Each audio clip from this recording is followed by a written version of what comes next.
Alright, so this is the post-draft reaction. I'm starting this as New Jersey drafts Michael McLeod at number 12. So Chikrin's still on the board as I do this. He could drop to, Carolina or Boston. If Boston got Chikrin, I'd be happy. But in terms of this draft, now, my initial reaction to Ulevy isn't based on the fact that I don't like Ulevy, because that's not true. There's a part of me that wants this to be a retool. There's a part of me that really, really badly wants what the Canucks are doing to be a retool. And Ulevy points to a rebuild. Because he's not NHL ready yet. And he's played with a lot of star players. And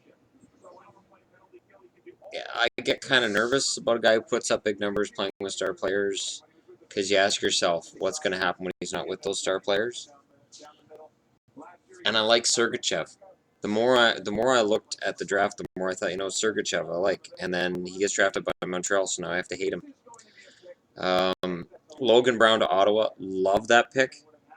Logan Brown's friggin' huge. He has potential to be a bust, but he has potential to be a huge star too. So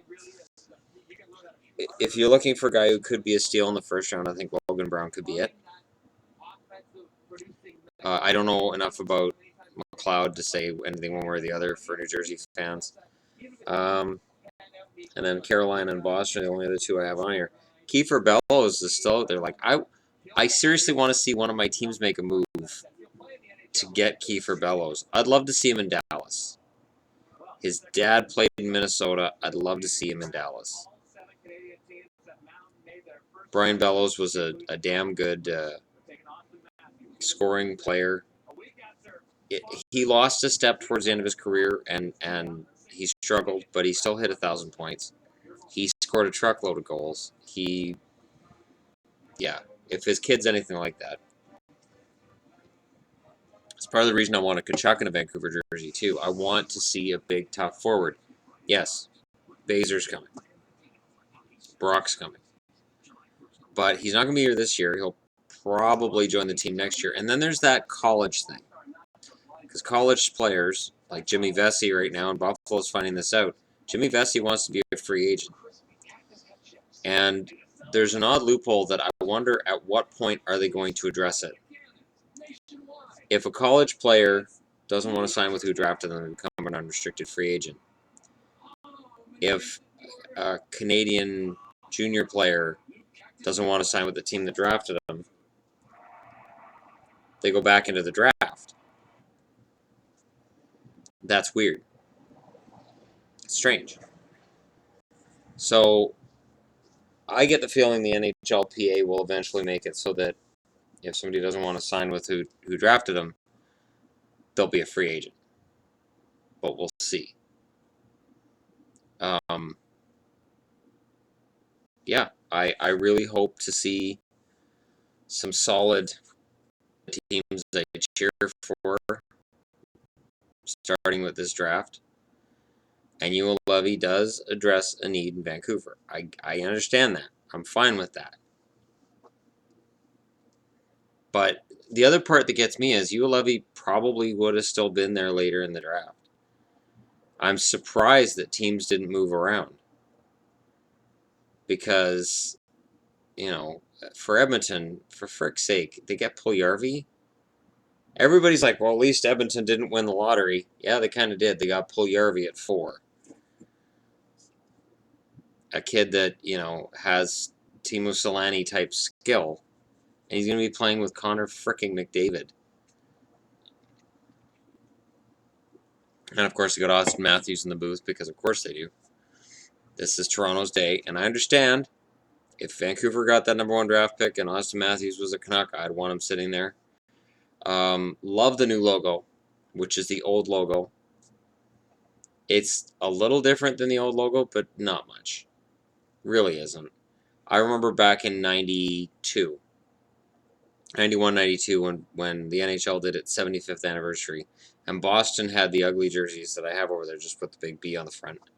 Montreal did their throwback, which was basically the same as what they had. Chicago's was a much smaller native head and Chicago Blackhawks around it. And Detroit just had just Detroit and the stripes. And then Toronto, it was just, to me, it was a thing of beauty. Like the Rangers wasn't even different, really. But the Toronto one was a thing of beauty. I absolutely, I was like, wow, that is a fantastic shirt. And then I have waited 25 years for them to go back to that little logo. Because to me, the more stylized Leaf looks better. And it harkens back to an age when they were a cup winner, and look means a lot. When the Canucks wore this jersey, they weren't the laughingstock of the NHL. Then they went out and got the Flying V that I've got in that hamper there, and they became a laughingstock. As the cards I showed earlier proved. I mean, that was a rough team in terms of the fact that they had to play the Oilers 8 times a year. It was 7 or 8, doesn't matter. But man, this draft is it's actually pretty deep. Usually by the time you hit the 13th pick, my interest level is nothing. But I'm still interested to see where Chychrun goes. His dad played in the NHL, wasn't more than a depth defenseman, though. I guess Jacob is more skilled than his dad was. Let's take a look. With the 13th pick, Carolina Hurricanes are proud to select from Calgary in the WHL, Jake Bean. Jake Bean, 13th. I had that on my board. Jake Bean was going to move up into the top 15. I called it. I said Jake Bean and Kiefer Bellows. As a Canadian, how do you crack the first All-American defense in the National Hockey League with the Carolina Hurricanes? He's got a lot of skill.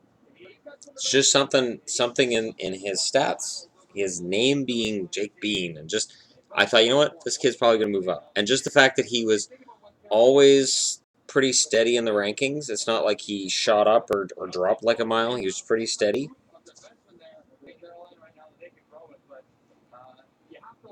Offensive defenseman, strength, power play ability, and shot. If Carolina, if their prospects, and you've got Hanifin, Fleury, Bean, Murphy, you potentially have a solid defense in Carolina for years to come. 24 goals, 60 points. Yeah, see, I see stuff like that, and I go, man, he's going to move up.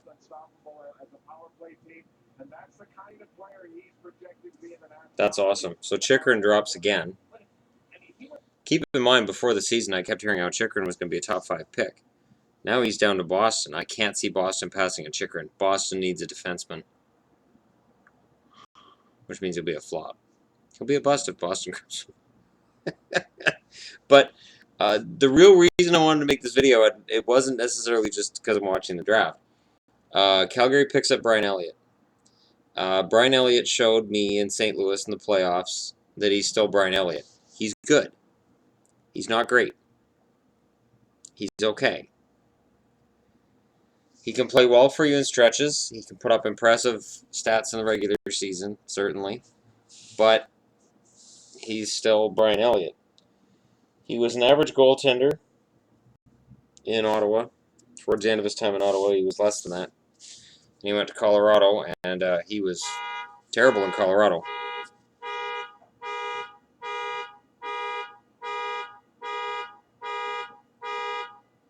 Thank you. So, in Colorado, he was terrible, and then St. Louis picked him up, and he's been okay. They're going to go with Jake Allen because he's the younger goaltender. They have to make a trade of one or the other because you can only protect one goalie in the expansion draft. I just don't know who St. Louis uses as their backup now. But it'll be interesting to see what happens. I don't see Brian Elliott making Calgary a much better team. He'll put up better stats than Hiller and Ramo did, or Ordio would have as a starter this year. But he's he's a mild upgrade. That's why he only cost them a second rounder. Obviously, Bishop was going to cost him that number 6 pick, and they didn't want to give up that number 6 pick. Considering that pick turned into Matt Tkachuk, I don't blame them. I don't think I'd trade Matt Tkachuk for Ben Bishop either, because 2-3 years down the road, you're really regretting that move. And since Calgary is a young team, you don't want to be making moves that are going to be regretful 2 or 3 years down the road. So you add Tkachuk to the forward group that they've got in Calgary. It's a good day and a middling day, but for Calgary fans, Bishop Elliott should be enough of an improvement in net that if they don't get into the playoffs, they'll be in the hunt until around the All-Star break. And that's, where they're at right now. So it's dependent on what they do from here, what happens with free agency. Okay, I'll record up until Boston makes his pick. Come on, Boston. Come on, guys. Now they got Lanne up in the booth with them. Come on, Boston. Come on, guys. Let's go. Let's go. Come on. If they go off the board and they draft somebody I've never heard of, this computer might get broken. Because I just don't have a whole lot of faith in Boston's system right now. I just don't. You draft 3 guys and only one of them technically was scheduled to be a first rounder. And then you reveal that all 3 of them failed their physicals. I don't know why, but you do that. Because there's nothing quite like humiliating all 3 of your first round draft picks at the same time.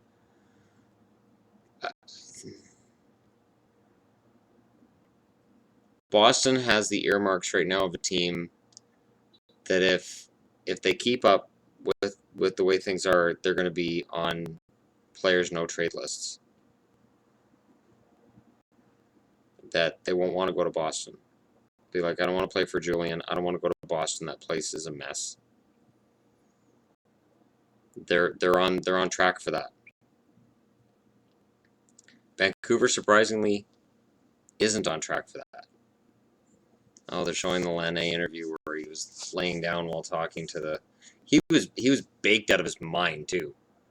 That was the thing that got me, was the interview where they talked to him during draft lottery. He looked like he was baked out of his mind.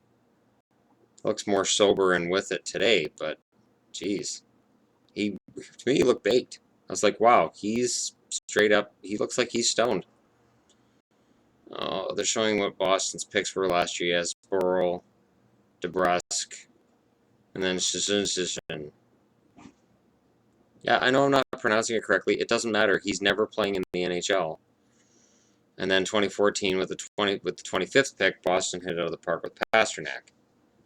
All right, you pricks. With the Jets version 2.0 to go along with Amos Lanne's production with Winnipeg Jets in the early 90s. Boston Bruins have assembled. Let's see. Boston Bruins with the first like to thank all of our friends back home at our draft party watching for this evening. A special thanks. Oh yeah, they'll get booed because they're in Buffalo. With the 14th pick, the Boston Bruins select Boston University Terrier Charlie McAvoy.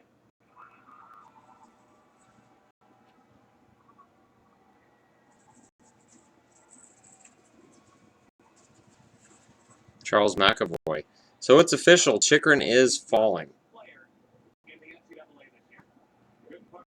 McAvoy fits the Boston mold right now, though, because he's playing in the American college system. Strength, lots of skill, a high ceiling, two-way defenseman. Good.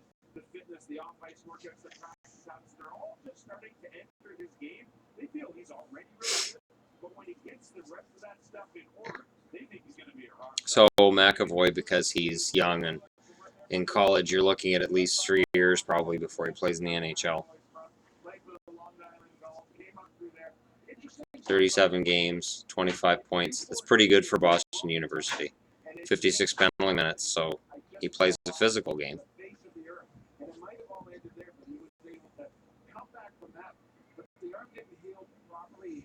And if he plays well, we'll call him Professor X, because, you know, McAvoy. And apparently brought all of the teenage girls with him. I guess that's his sisters. All these teenage girls crying, I guess that's his sisters. I hope it's his sisters.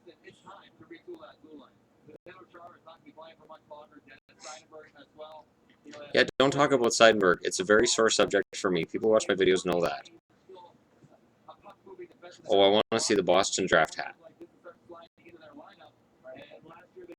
Oh, his mother's crying. That's cool. Boston jersey hasn't changed. Why would you change perfection?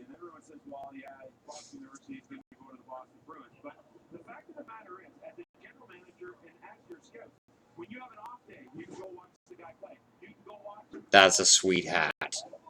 Oh, that's a thing of beauty. McAvoy. Nice.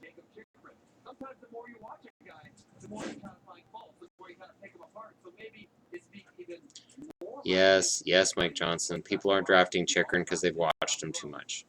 That's what it is.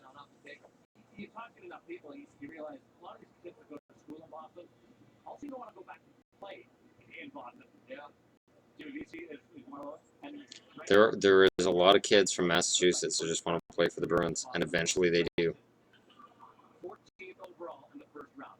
That's awesome.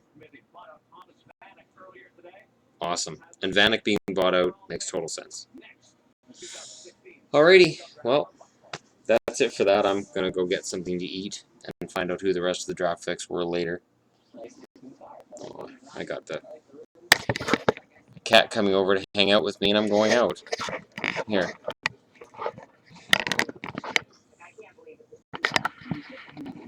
Bear, did you want to host? Do you want to host it?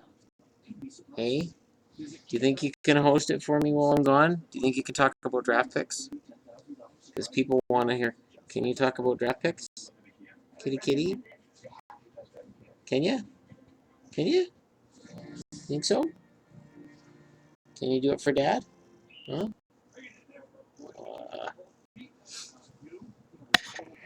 I don't think she's going to host it, so I'm going to go ahead and shut her down here.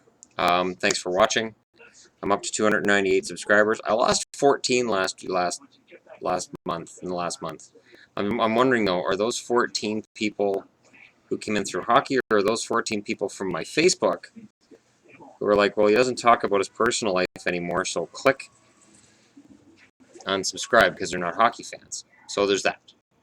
Anyways, thanks for watching, and it's been a fun day.